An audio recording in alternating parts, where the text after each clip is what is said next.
Hey everyone, welcome back for another deep dive. Today we're going to be taking a look at something I think is super interesting. Trump's tariffs.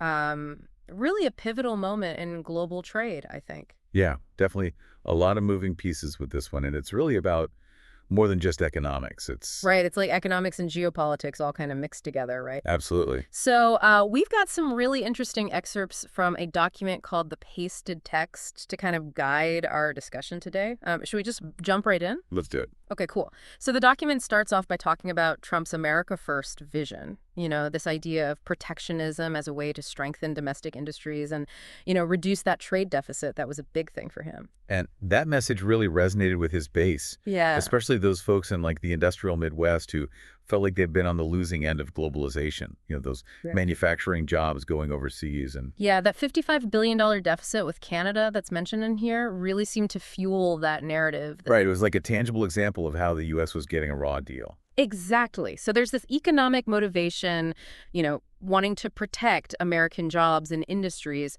but there's also this whole other layer, the China factor. Yeah, the tariffs on China were definitely about more than just the trade deficit. Right. It was like this bigger strategic rivalry, almost a power struggle between these two economic giants. Absolutely. The U.S. was starting to see China as a real threat to its global dominance, and those tariffs were partly a way to try to contain that rise. So it's like that 10% tariff on Chinese goods that was like a warning shot almost. It was definitely a calculated move, Yeah. a signal that the U.S. was willing to use tariffs as leverage to get what it wanted in the trade relationship. But then things get even more interesting because Trump also slapped tariffs on Canada and Mexico, our NAFTA partners. Yeah, that was a curveball for sure. I mean, these were long-standing allies. Right.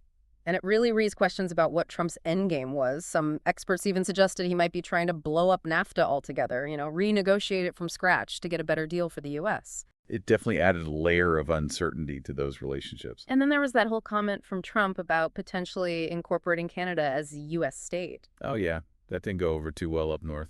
No kidding. Talk about adding fuel to the fire. So let's talk about the fallout from all of this.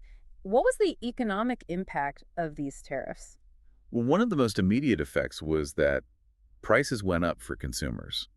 When you add tariffs to imported goods, those costs get passed down the line. So it was kind of ironic in a way because the tariffs were supposed to help American businesses, but they ended up hurting those that relied on imported raw materials for their products. Right. It was a double-edged sword for sure. And weren't there also concerns that this whole trade war could trigger a recession? Yeah, economists were worried about that because all this uncertainty and disruption can lead to a decline in investment. Businesses get spooked, and then that slows down economic growth. And in the worst case scenario, you get a recession. And it wasn't just the U.S. that was affected, right? Canada, Mexico, and China, they all retaliated with their own tariffs, so it became this global tit for tat. Absolutely. And that ripple effect was felt all over the world. Financial markets got jittery, and those complex global supply chains got all messed up. Yeah, it really highlighted how interconnected the global economy is. So we've got the economic impact, but what about the political consequences of these tariffs, both internationally and domestically? Well, on the international front, those tariffs definitely strained relations with Canada and Mexico. And of course, it escalated that rivalry with China that we were talking about earlier. Right, but domestically, the situation was a little more complicated. On the one hand, those tariffs played well with some segments of Trump's base. Right. Those voters who felt like they'd been left behind by globalization. They saw this as Trump fighting for them. But the document also mentions that there was criticism from within the U.S., even from influential voices like the Wall Street Journal. They were worried about the potential negative economic consequences. Yeah, there were definitely different viewpoints on that, and that's where things start to get really interesting because the document points to some historical parallels that might shed some light on what happened with Trump's tariffs and what the long-term consequences might be. That's what I love about these deep dives. We always uncover these fascinating connections to the past. So let's take a trip back in time, shall we, and see what history can teach us about the ups and downs of tariffs and trade wars. Sounds good to me. Okay, so the document starts off by talking about the Smoot-Hawley Tariff Act back in 1930, right in the middle of the Great Depression. Yeah, that one's often cited as a cautionary tale about the dangers of protectionism. Right. The idea was to protect American industries, but it ended up backfiring spectacularly because other countries retaliated with their own tariffs, and it just made the whole economic crisis even worse. Yeah, it really choked off global trade and deepened the depression. So, not a great example to follow, but were there any historical precedents that had a more positive outcome? Well, the document also mentions Reagan's import restrictions on Japan back in the 1980s.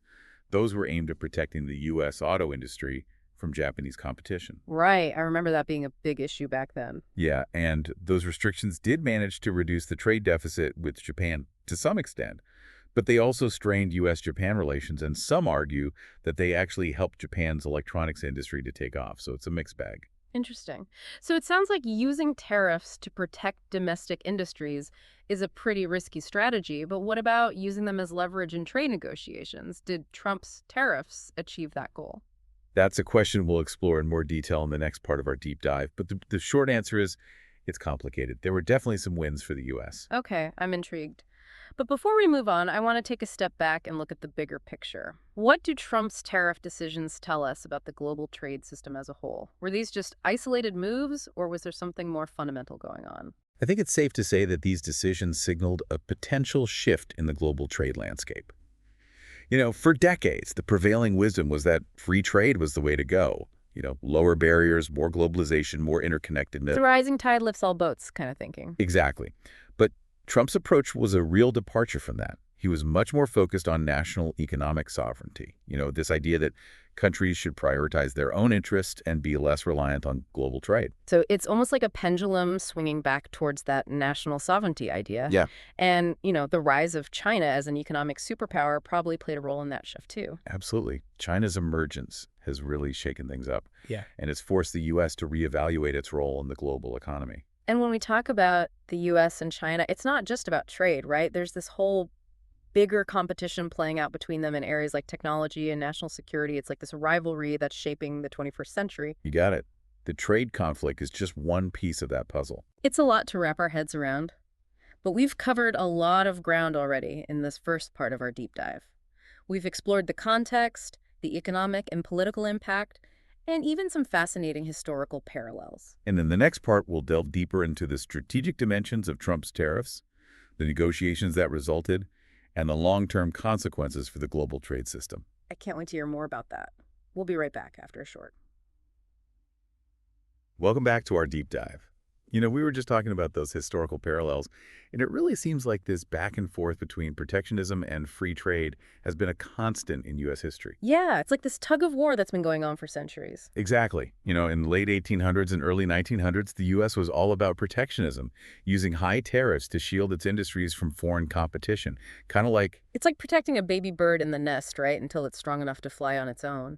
Exactly. Yeah. But then as the U.S. economy grew and became more powerful, it started to embrace free trade, advocating for open markets and lower trade barriers. The whole rising tide lifts all boats philosophy, right? Precisely. And that became the dominant view for much of the late 20th century, leading to the creation of global institutions like the World Trade Organization, the WTO, to try to govern international trade. But then along comes Trump, and we see this big shift back towards protectionism. Was this just out of nowhere, or were there deeper forces at play? Well, I wouldn't say it was completely out of the blue. We talked earlier about how globalization created winners and losers, and those who felt left behind, especially in manufacturing, they started to get disillusioned with free trade. So Trump was tapping into a pre-existing unease about globalization, this sense that it wasn't working for everyone. Exactly. And that feeling was amplified by the rise of China. Suddenly the U.S. had this major economic competitor on the scene. And the document really emphasizes that there were concerns about China not playing by the rules, accusations of unfair trade practices, intellectual property theft, and all that. Right. And those concerns fueled this perception that China's gain was America's loss. So in a way, Trump's tariffs were an attempt to reassert American power in this changing world to push back against China. That's one interpretation you could argue, that he was using tariffs as leverage to force China and other countries to renegotiate those trade deals, to level a playing field. But the document also suggests that those tariffs, especially the ones on China, had a strategic dimension that went beyond just economics, like it was about containing China's rise as a global power. Absolutely. Hmm. Trade policy is often intertwined with national security and geopolitics. Yeah. Some analysts saw those tariffs as part of a broader strategy to limit China's influence. So it's not just about economics, it's about power and influence on the world stage. But let's bring it back down to earth for a minute. Did those tariffs actually work? Did they achieve their goals? Well, like most things in life, it's not a simple yes or no answer. There were both successes and failures, winners and losers. Okay, so let's break it down. What were some of the wins for the US? Well, on the one hand, the tariffs did put pressure on China and other trading partners to come to the negotiating table. So he basically forced their hand, right? You could say that, and it did lead to some new trade agreements like the USMCA, which replaced NAFTA. Right. The USMCA had some provisions that were more favorable to the US, especially for the auto industry. That's true. But whether the USMCA is actually a significant improvement over NAFTA is still up for debate. Okay, what about those trade talks with China? Did the US get any real concessions out of that? Well, they went back and forth for a long time, a lot of tough negotiations, and they eventually reached what they called a Phase 1 trade deal, where China agreed to buy more American goods and address some intellectual property concerns. So that's a plus, right? But did it really solve the underlying problems in the US-China trade relationship? It was a partial victory, for sure, but it didn't address all the issues. The Trump administration wanted more structural reforms from China, like changes to their industrial policies. So it sounds like the trade war with China didn't really have a clear winner. Yeah, both sides paid a price. Those tariffs disrupted global supply chains, led to higher prices for consumers, and created a lot of uncertainty for businesses. It's like a game of chicken where nobody really wins, everybody gets hurt in the end. Exactly, and the economic fallout was mixed.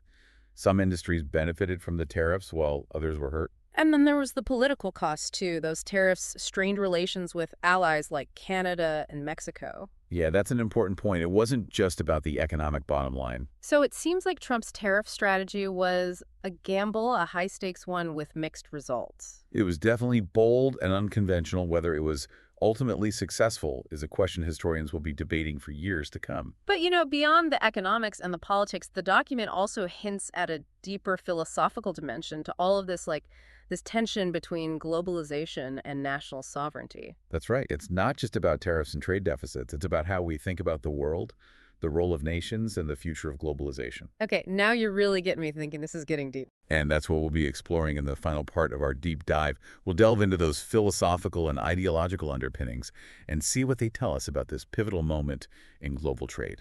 I can't wait. Let's take a quick. Okay, so we're back and ready to dive into the really big questions, the philosophical stuff. We've talked about the economics, the politics, but now it's time to explore those deeper ideas that shape how we think about trade and the world. It's fascinating how Trump's tariffs, while seemingly focused on concrete things like trade deficits, actually opened up this much broader debate, this tension between globalization and national sovereignty. Yeah, that tension sounds pretty fundamental. Can you break it down for us? What do those concepts actually mean in practice? For decades, the dominant narrative was that globalization, this increasing interconnectedness of economies and societies, even cultures, was this unstoppable force. It was going to bring greater prosperity, more choices for consumers, closer ties between nations, a win-win for everybody. So on the surface, globalization sounds pretty good. Why would anyone push back against that? The problem is that those benefits of globalization, they don't always reach everyone equally. Some countries, some industries, even individuals within those countries, they might thrive while others get left behind. Job losses, declining industries, and this feeling that the system is rigged against them. Yeah, like those industrial states we talked about in the U.S., they felt like globalization had passed them by, and those tariffs were a way to fight back. Exactly, and that's where national sovereignty comes in. It's this idea that nations have the right, even the duty, to put their own citizens and interests first, even if it means pushing back against globalization. It's about control making decisions that benefit your own people, even if it means putting up some barriers to trade or the movement of capital or even people. So it sounds like there's this trade-off. Globalization might offer potential benefits, but it also comes with risks, winners and losers. National sovereignty emphasizes self-reliance and control, but maybe at the expense of those global benefits.